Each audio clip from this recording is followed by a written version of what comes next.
Hello friends, बारिश का मौसम लगभग पूरे इंडिया में आ चुका है और इस बदलते मौसम में खांसी जुकाम अक्सर लग ही जाता है। तो खांसी जुकाम को झटपट गायब करने की एक टिप आपके साथ आज शेयर करूंगा।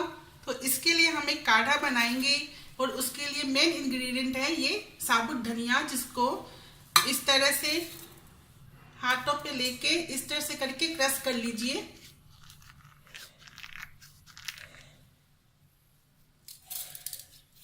और स्टोव ऑन करते हैं हम, और इसमें मैं 1 गिलास पानी का यूज कर रहा हूँ। 1 गिलास पानी हम लेंगे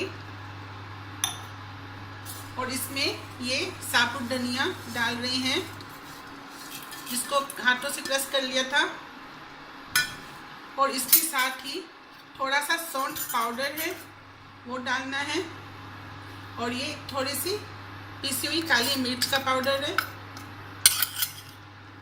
वो। अब इसको हम पानी की क्वांटिटी को हाफ रिड्यूस होने तक उबाल लेंगे।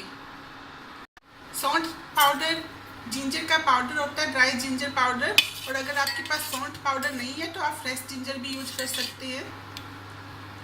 तो अभी हम इसको थोड़ा सा ढक देते हैं प्लेट से। अब ये लगभग आधा रिड्यूस हो चुका है, तो इसमें हम ये मोटी मिश्री डाल देते हैं। ये क्यूबिकल वाली मिश्री नहीं है, और अगर आपके पास मिश्री नहीं है तो आप इसकी जगह थोड़ा सा गुड़ यूज कर सकते हैं।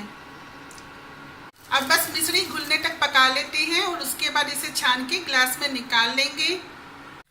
इसे रात को सोने से पहले गर्मा गर्म पी लीजिए।